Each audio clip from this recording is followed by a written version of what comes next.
Day in my life as a content creator na walang ginawa kundi mambudol. At ayun na nga mga mare, kung mapapansin nyo nga ay wala ako sa bahay. Meron nga pala kaming gawa mga mare dito sa Salinas. Salinas 1 nga pala ito mga mare. Sama ko nga din pala yung anak ko mga mare. Pilit kasi ng pilit mga mare na gusto niya nga daw sumama. Sinama ko na nga lang din siya mga mare dahil wala naman silang pasok nung araw na yan. Pero bago natin ipagpatuloy ito mga mare, intro!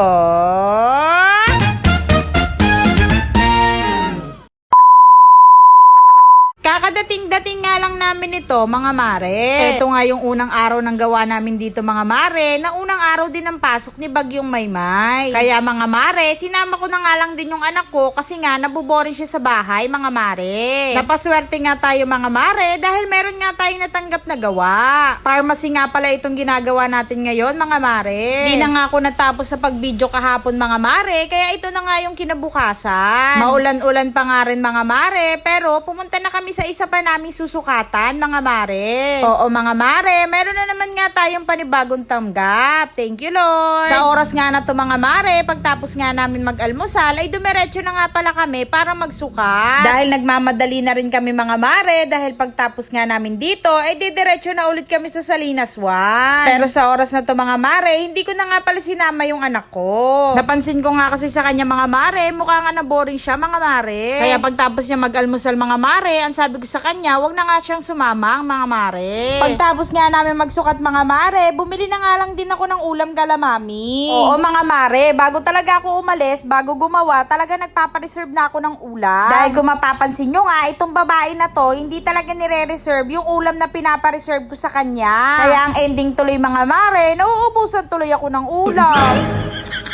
Pagtapos ko nga magpa-reserve mga mare, rumekta na nga rin pala kami ng asawa ko papunta sa Salinas 1. At ayun nga mga mare, binabaybay nga namin yung 6th Street. Pagdating nga namin dito mga mare, excited na excited nga yung asawa ko. Kahapon pa kasi namin talaga inaantay yung pagdala ng deliver namin na to. Sa Blue Up nga pala namin in-order to mga mare. Ang kaso nga lang, yung rider kahapon na-cancel. Nag-attempt to deliver nga siya mga mare. Medyo nakakapanggigil nga yung rider natin mga mare dahil ilang beses na nangyari sa atin to. Hindi ko nga alam mga mare kung nagkataon lang o nananadya yung rider. Pero hindi na para pahabain pa yung issue, balik na lang tayo dito. Habang pinapanood ko nga yung asawa ko, kinakabahan ako kasi baka mamaya sa sobrang excited niya, hindi pala kasya yung talim. Pero nagpapasalamat nga ako mga mare dahil sakto lang naman siya. Yung dati kasi naming talim mga mare, in-order lang namin yung sa supplier. Pero ayun nga mga mare, mabilis nga siyang pumurol, kaya ang binili na ng asawa ko yung branded na mga mare. Pricey man mga mare, pero alam naman natin sa sarili natin na magiging quality dahil nga sa ganung presyo niya mga mare. Hindi na nga para tipirin ng mga ganitong bagay mga mare dahil ito ang pinagkakakitaan natin. Kaya maiba tayo mga mare, ito nga at sinubukan niya ng magputo. Sobrang tuwan-tuwa nga siya mga mare dahil sobrang smooth daw. Hindi na daw siya matatalsikan ng mga bukbok ng aluminum. Pagtapos nga ng mahabang pag-a-assemble mga mare, ito nga at nagutom kaming dalawa. Dito nga sa tabi ng ginagawa namin mga mare, meron nga nagtitinda ng sisig burger. Buy one take one na nga ang 50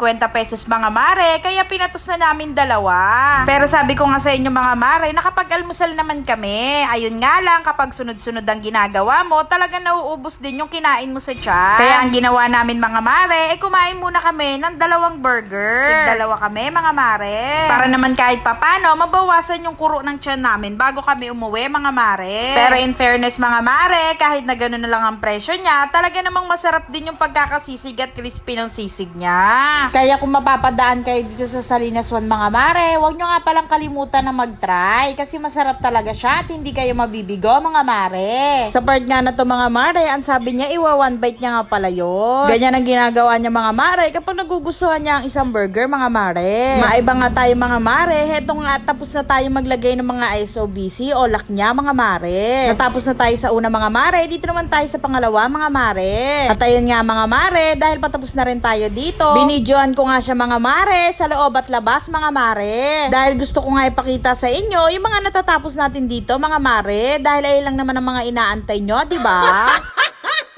Kilala ko kasi kayo mga mare, kapag wala akong upload, talaga naman ang gigigil kayo, ano. Pero bago pa ako ang manggigil sa inyo mga mare, dito ko na muna itinatapos ang ating video. Nagsibi na nga rin pala kami mga mare dahil nauna lang kami. Hanggang dito na lang muna. Bye!